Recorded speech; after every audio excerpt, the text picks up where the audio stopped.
Hey guys, Fozon here, and in today's lesson, we're going to be overriding methods.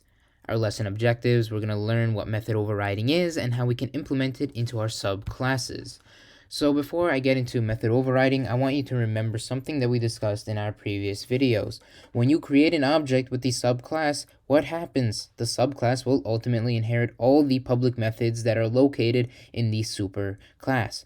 On top of that, our subclass is designed to also include more instance variables and more additional methods, right? That builds upon the superclass. So if there's two key takeaways from this slide, I want you to remember subclass will inherit all the public methods from the superclass, and the subclass is designed to also include more instance variables and additional methods. Now let's get on to method overriding. So we've actually done method overriding already in a previous video, and I might even said, you override the method. However, we didn't really get into, how we can use that with literally any other class. We did it with, well, the object class and any object that, any object that we created because, well, the object class is the universal superclass, and, since toString and the equals methods are public methods within the object class, every class ultimately inherits an equals method and a toString method. But now we want to do this with just your ordinary subclass, not the universal superclass, your superclass that you're dealing with right at the moment. So that's where method overriding comes in. Method overriding occurs when a public method in the subclass has the same signature, and when I mean signature, I mean, how we have public static void main string args. That's like the method signature for the main method. For the accessor method, it could be, public string get name with the parentheses, right? The accessibility, private, public, private, return type, void, string, integer, even an object, the identifier that you use, the name that you use for the method, the arguments that you use in the method, the things that are in the parentheses. When all of that is the same as the one that's as the public method in the superclass, that's when method overriding occurs.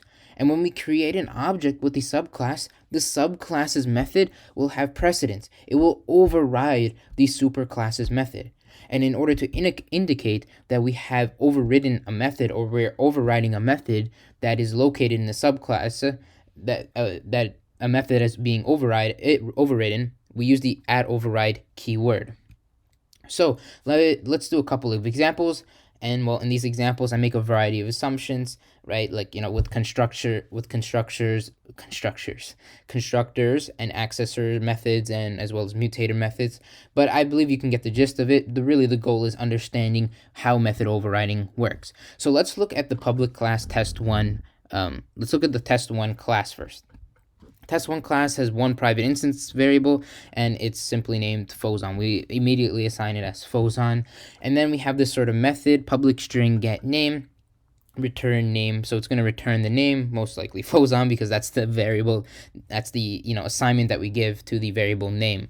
And then we also have this sort of demo class, right? And it has a main method in it. So when we execute this main method, it's going to create a test1 object, name it myTest, and then it's going to access the constructor that's in test1. Again, we have to make the assumption that there is a test1 constructor, right? A default constructor exists, but most likely we won't be using a default constructor in this case.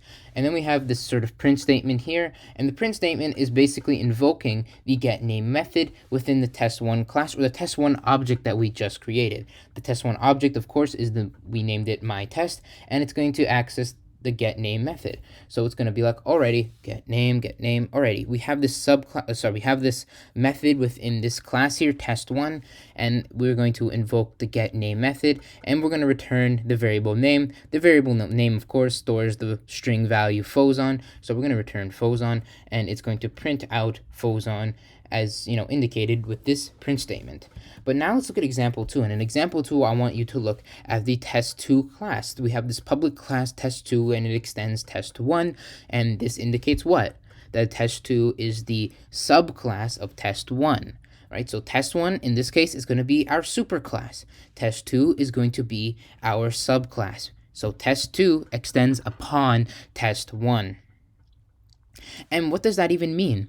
Well, with inheritance, we know that since test2 is the subclass, it's going to inherit all the public methods that are within test1. So in test1, we have this sort of get name. It's a public get name method, right? And since test2 doesn't have something like that, or it doesn't even have that, for example, for whatever reason, and it will inherit this method. So this method is also located within test2 class. It inherits the public methods, right? Since we're extending upon test1. Remember from our third slide from this video, right? The one where I said, remember what the subclass definition is. And we only have this one private string, in there, and it's named Umar. And likely if I want to, execute the get name method, I would most likely want it to print out Umar. But let's see what happens. We have this sort of demo class again, and we have a main method, of course, and we create a test2 object. We're going to name it myTest, and we access, the constructor. Again, we have to make the assumption that there is a constructor there, and then we print out myTest.getName. So it's like, okay, we access the, myTest is a test2 object, so we are in this class right here, and we have to access the getName method.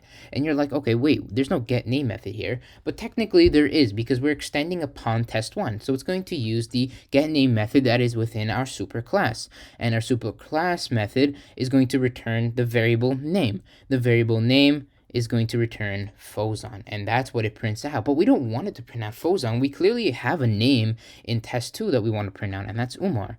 So we do that via method overriding. So in method overriding, we keep the superclass the same, right? The superclass is still the same with its, regular getName method, but now you can see that test2 is slightly different now. We have a method that overrides a method within the superclass. As you can see, we have the @override annotation that indicates that, hey, we have a method that's overriding another method, and the method that we have is this public string get name. It has the exact same method signature: public string get name, public string get name. The arguments are the same as well. There are 0 arguments here, there are 0 arguments here, but the only thing that they differ in is within the contents, right? The contents of the method, right? But as long as the method signature is the same, the overriding process can occur. And now we have, test2 has its own basically get name method that we can utilize. And well, when we create a demo class, and then we have this sort of main method, and we create a test2 object, and then basically the same main method that we had in the previous slide, and we access the dot get name, the dot get name method, or well, not the dot get name method, just the get name method. It already has its own get name method. The subclass has its own get name method. It doesn't need to go to the superclass and get a get name method. So what it does is that it goes here into the subclass, and it's like, okay, get name, and it's going to return the name that we want. Another name, and another name stores the name Umar, and that's what gets printed out. So that's just a rather simple example when it comes to overriding, but let's see it in a practical sense, right, when we're using it in object-oriented programming. So let's code. And we're in this class now, right, public class animal, and this is really the method that we're going to start off with, right? So we have public class animal, we have these 2 private instance variables, a name, we have their age, we also have a public constructor. And of course, this constructor, assigns values to the private instance variable. Let's come to the sentence method. We have, of course, our accessor methods, and we have our mutator methods as well. Now, back to the sentence method. What does the sentence method do? Well, when we invoke the sentence method, it doesn't really return anything, as indicated with the void return type, or the void return keyword within the method signature. And then we have this system.out.println, and then it prints out the animal named, and then it's gonna, print out the name, and then it's gonna be like is, and then prints out the age, and then is this many years old. So let's test out this method to see if it actually works. Okay, so let me do this, and let me do this. Okay. So we create an animal object, animal1 is equal to new animal, and we're going to name it Lucky, and it's going to be, 15 years old, right? As indicated by a constructor, because our constructor has a name and it has an age, and it's going to assign name and age to our private instance variables. And what does it do? When we access it and tell it to run the sentence method, it's going to say, hey, the animal named Lucky is 15 years old. Now I have this other class here, and it's the dog class. And since, all dogs are animals, but not all animals are dogs, and on top of that, we have this sort of extends keyword in this sort of fashion, dog extends animal, we know that this dog class is the subclass of the animal superclass. So animal is going to be our superclass in this scenario, and dog is going to be our subclass. And what it does is that it's going to add upon, the values that we already had, or it's going to add upon. It has this private instance variable type, so there's a variety of dogs, right? Variety of different dogs. It's going to have its own constructor, of course, but it's going to have the same initial arguments as the animal class's constructor, and then we use the super keyword to send it out to the animal class, or send it out to the animal's constructor, since the constructor is not inherited. And then we assign the type to the private instance variable that is located within the dog class, and we have our own accessor method, and we have our own mutator method. So let's see if this works as well. Now remember again that the sentence method that's located in the animal class is a public method.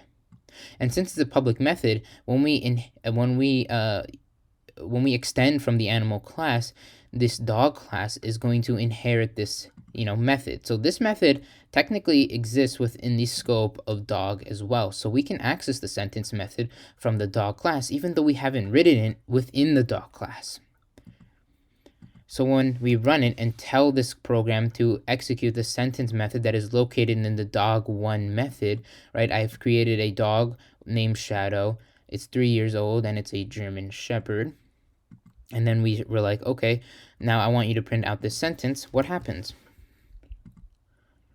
It's like, okay, the animal named Shadow is 3 years old, because since dog1 doesn't have a, a sentence method, it has to go to the animal class, the superclass that it has, and it's going to access the public method named sentence.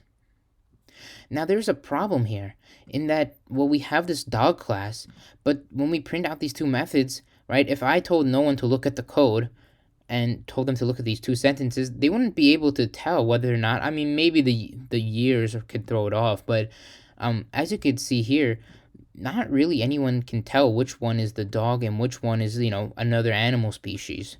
So what I want to do is I actually want to override the sentence method located in the animal class and create a dog sentence method that allows us to explicitly say, hey, it is this type of animal. So what do we know so far? Well, we know that it has to have the exact method signature. So I want to copy and basically paste this within the dog class. And when I do that, right, let me make sure that it's like this. And when we do that, right, we have the same exact method signature as well. Now here's the issue, right? We have these problems here, as well as, it looks exactly the same within the animal class. So we're going to fix it a little bit so that it's, unique or adjusted to the dog class. So rather than having the animal, it's going to be most likely, the plus sign has to go here, and then we're going to be like this, and we're going to print out the type. So if it's a German Shepherd, it's going to be like the German Shepherd name with the name is 15 years old. Now we also have another problem here in that it can't find the word name and it can't find the word age, or the variable name and age. And remember that when we inherit methods, the rules of public and private still remain the same, meaning that the private instance variables are not accessible within the dog class. So what do we do in this case? We use a accessor and mutator method. And the accessor and mutator methods are again public. And since these are public methods, they're accessible in the dog class. So let's do that. Rather than having name, what we're going to do is we're going to access get name. And then we have the two parentheses to indicate that we are getting a method. And we do the same with get age. And then let me put this all on one place. Again, this is just some white space thing, right? As long as we have the semicolon here, it knows that that's the end of our statement. Okay, hopefully this should work. All right, so just to reiterate, let me put the @override to indicate within our annotation that we're overriding a method, and boom. So we have this, again, sentence method that is also located within the animal class because they have the exact same method signature, right? Public void sentence, oh, there you go, public void sentence, and they have 0 arguments altogether. And both of them have print statements, but the print statements are going to differ because if you look in, when we initially executed it with the dog class inheriting the sentence method of the animal class, we don't know which animal is the dog, right? So we want to make that adjustment, and we do that through an overridden method. And well, we override the method that is in the animal class with a method with the exact same method signature within the dog class and has a different print statement. It's like, okay, and then with the type of dog named, and then we're going to use the accessor method since we can't inherit private instance variables from the superclass, is again with the age with the private instance variables of the superclass is this many years old. So now let's see if this actually works. So we saved this. I don't think I made a change to the animal class, but now we want to see if the animal demo class outputs something different. And lo and behold, we have, well, the animal named Lucky is 15 years old. That has remained the same, mainly because that was the animal object. But now we have the dog object, right? And since it's overriding the method, the sentence method of the animal class, it has its own sort of contents of the sentence method, and instead of saying the animal, it says the German Shepherd, the type of dog that we have, and then we have the name Shadow is 3 years old. I hope you like this video on method overriding. It has very powerful applications. However, it could be a little bit tedious because you're working with so many different classes, as well as making sure that you have the exact method signature, as well as making sure that you're accessing the correct object as well. So keep on practicing, and I hope to see you in the next video.